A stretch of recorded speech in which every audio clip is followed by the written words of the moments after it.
Fala pessoal, vamos falar do Vint Office, né? Fundo imobiliário aí da Vint Partners, né? Um fundo de laje corporativa, mas um pouco uma pegada diferente, mais alternativa, né? Escritórios aí, boutiques, né? O ticker na bolsa é o Vino11, tá certo? Vamos utilizar o relatório, né, de desempenho mensal aqui, mais atualizado de maio, tá? Já te adianto que ele está negociando com um desconto bem grande, né? 10,82 contra 7,80, R$ 3,02 de desconto, né? Tem motivo para isso, né?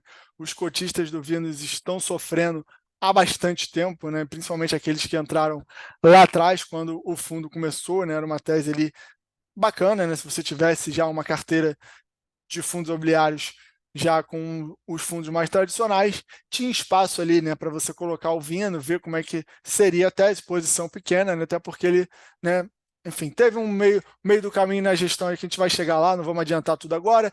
O fundo bateu mais de 153 mil cotistas, tá? Então ele passou também recentemente para a base 10, né? Você não cria valor para o fundo, teoricamente, mas aumentou sim o número de cotistas, né? Provavelmente aumentando aí a liquidez do fundo, né? A taxa de administração é escalonada, né? É bom que é sobre o valor de mercado, né? Eu particularmente gosto quando é sobre o valor de mercado, acho que alinha melhor é, os interesses ali, né? Do gestor e dos cotistas, né? Tanto é assim que o valor de mercado, né, tá bem abaixo do patrimonial e a taxa de administração também, né, segue ali essa questão. Imagina se fosse sobre o valor patrimonial, né? Além de um fundo, né, destruindo valor ali, você ainda estaria pagando mais caro para o gestor que não tem performado tão bem, e isso não sou eu que estou falando, né? A cota diz, né? O mercado diz, nada pessoal, evidentemente, tá? Eu, inclusive, tenho, né, tanto vindo ainda hoje na minha carteira, né, prejuízo, claro, quanto outros fundos da casa, né, como o VISC, enfim, que é um fundo de shopping e tal, taxa de performance, 20% sobre o QCD IPCA mais 6, tá? O fundo traz alguns destaques aqui, a principal que eu diria que é a ocupação, diga-se de passagem, o aspecto operacional do fundo, ele praticamente nunca decepcionou, sempre manteve uma ocupação boa, tá? Também o nível de vacância baixo, é, inadimplência, né? Também quase sempre zerada, tá? O fundo também tem um resultado acumulado não distribuído de 15 centavos por cota, lembrando que ele é um fundo de base 10, então é sim uma reserva ainda relevante, né? Com uma certa gordura para queimar. A gente vai ver também no resultado se vai precisar queimar, e eu acho que vai, né? Então, ele destaca de novo aqui, né? A taxa de ocupação saiu de 95 para 97, né? O que é muito bom, muito menor ali do que a média do mercado, tá? E também o fundo gerou ali 0,048, distribuiu 0,060, permanecendo com os 15 ali de rendimento acumulado, né? Fruto principalmente ali da primeira parcela da venda de 49% de um dos ativos do fundo que a gente vai ver, vendeu em abril, ainda vai receber mais duas parcelas, né? Em abril de 25 e 26, o que é bom. Talvez ele ajude ali, né, a dar uma saneada,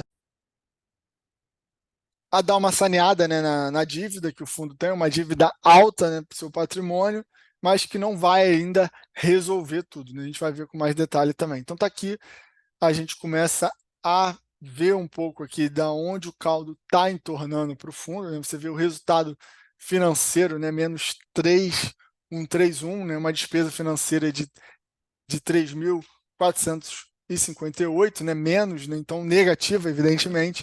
Então mostra aí que a despesa está pesando bastante, né, no resultado do fundo, né, quase metade aqui do que ele faz em resultado de imóveis, né, ele deixa ali em termos de despesa financeira, tá certo? Então, aqui também a gente vê que o resultado dele foi menor do que o distribuído, né? A gente já tinha visto isso pelo resultado cota, né, 48 contra 60, e que também não demonstra ali uma certa sustentabilidade para manter esse padrão, né? Então, apesar dessa reserva aqui, né, uma hora vai acabar.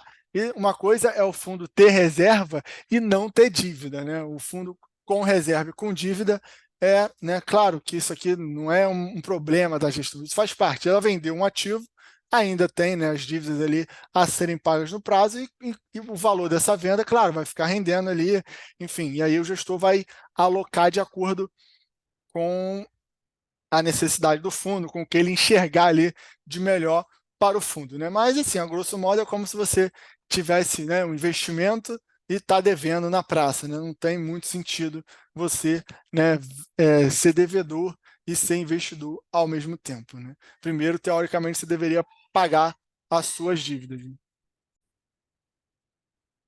E aqui a gente chega, né, na distribuição de rendimento, um pouco do histórico, a gente vê que ele vem caindo, né, e com meses ali com resultados, né, preocupantes ali, novembro, janeiro, né, próprio abril aqui em maio, foram todos resultados em que o resultado foi menor do que a distribuição, né.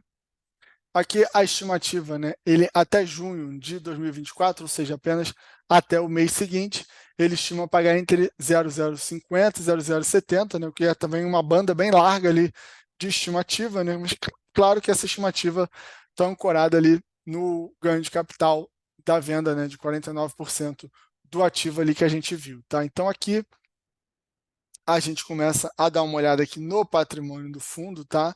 E a gente chega no patrimônio líquido e aqui a gente vai ter um pouco mais de noção ali do tamanho do pepino que ele precisa resolver, né? Então ele tem ali, né, mais de 1 bi em imóveis, né, 1 bi aqui 251, tem ali 51 milhões de aplicação financeira, agora ele tem, né, menos, né, 490 milhões para pagar, tá certo? Obrigações aí a prazo, né?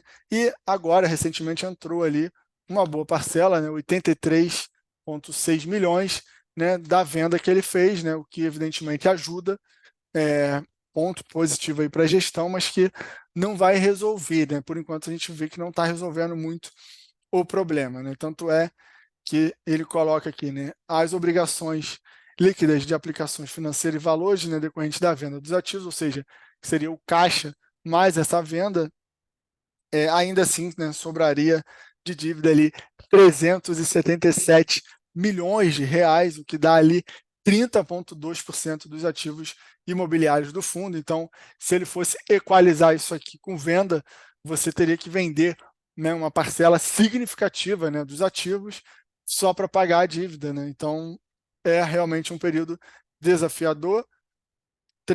Quase 40 milhões vencem em 12 meses, tá? Então tá aqui um pouco da estrutura da dívida, né? O prazo, o grande game changer aqui de maneira negativa foi a sede da Globo, tá? Embora a gestão já falou que a dívida em si da Globo ela está equalizada, porque, claro, né, também entra ali a receita, enfim. O fato é que jogou uma carga, né, muito grande ali em cima do fundo em termos de obrigações, né? 74% é em virtude desse CRI aqui, que não está nem com uma taxa, né, tão ruim, IPCA,9, uma taxa relativamente boa ali de mercado.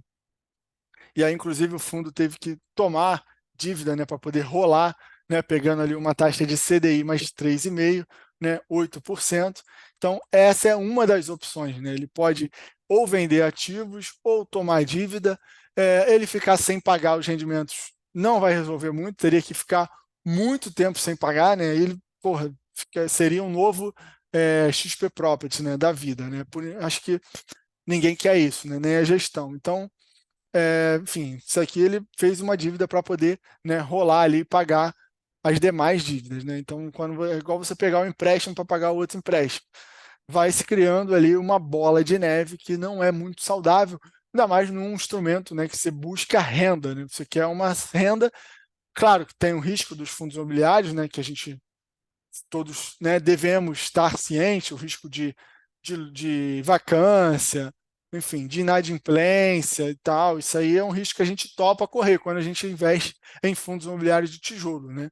Agora, esse risco de alavancagem, né, ela tem que ser feita de modo muito conservador, muito consciente.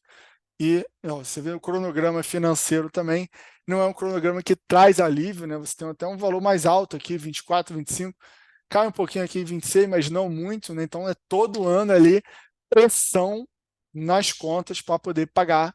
É realmente bastante preocupante, tá certo?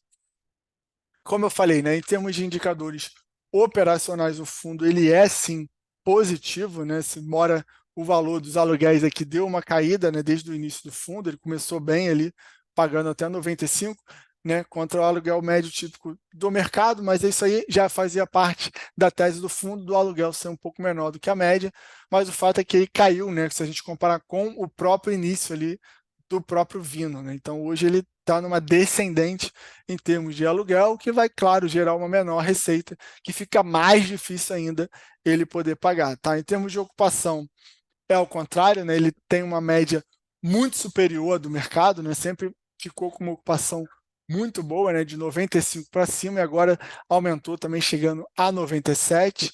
Inadimplência dele foi quase todo o tempo zero, tá certo? E aqui estão os principais portfólios, né? Você vê que o próprio 20 ainda tem esse, né? Ainda tem isso. O próprio 20 ele é um dos grandes tomadores, né, de espaço do fundo. Eles têm até uma cláusula específica ali para mitigar esse conflito de interesse, e inclusive eles venderam, né, uma parte que é do ativo que o fundo, que o 20, né, usa. Então é positivo também que ele, além de vender, ele diminui também um pouco desse conflito de interesse, e a Globo, né, passa a ser ali com 39%, né, a maior ali locatária em termos de receita de aluguel. Tá? Uma outra característica interessante, apesar de ser um fundo de laje, 68% são contratos atípicos, né, o que dariam ali para ele, em tese, uma maior segurança. A segmentação aqui a gente reforça nesse caráter um pouco mais alternativo, né, com comunicação e mídia, com 43% do segmento de atuação ali dos locatários.